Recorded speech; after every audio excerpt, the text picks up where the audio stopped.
Alors on va rentrer là au cœur des immanquables selon Toto, avec la distinction entre tendance et mouvement. C'est une conviction très forte de ma part, une conviction double. Un, il faut appeler un chat un chat. Donc on parle de tendance quand il y a une tendance, et une tendance c'est une tendance de fond, et on ne parle pas de tendance quand il ne s'agit que d'un mouvement.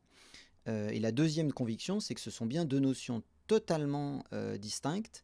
La tendance désignant clairement le quoi, qu'est-ce qu'il faut acheter ou vendre. En l'occurrence, là je me place dans le contexte de l'achat, donc de la tendance qui serait haussière.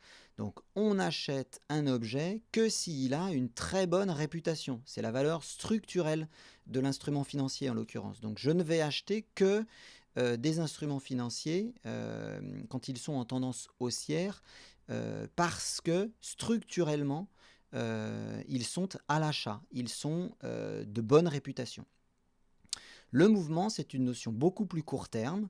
On va acheter l'objet quand temporairement il est dévalorisé, c'est-à-dire qu'il est structurellement de bonne qualité, il a une bonne tendance, une tendance haussière en l'occurrence, mais temporairement il est dévalorisé, il est moins cher.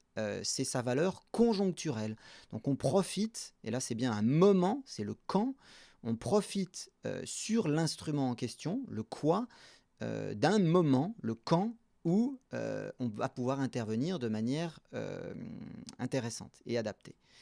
Euh, Si on regarde ça en image, on voit à gauche, en l'occurrence, de l'écran, la notion de tendance. Donc la tendance, ce sont ces creux et ces sommets qui alternent. Et on est en l'occurrence dans une tendance haussière quand on alterne des sommets ascendants et des creux ascendants, et on est dans une tendance baissière quand on alterne des sommets descendants et des creux descendants. Quand on a un mix des deux, eh bien on est neutre.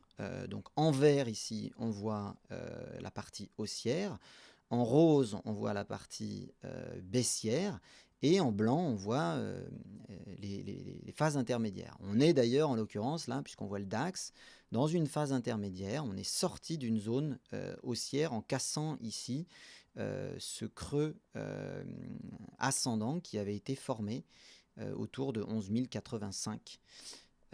Voilà. Donc dans la suite de la présentation, je vais expliquer plus en détail le calcul de la tendance et donc l'exploitation qu'on va en faire à travers les mouvements.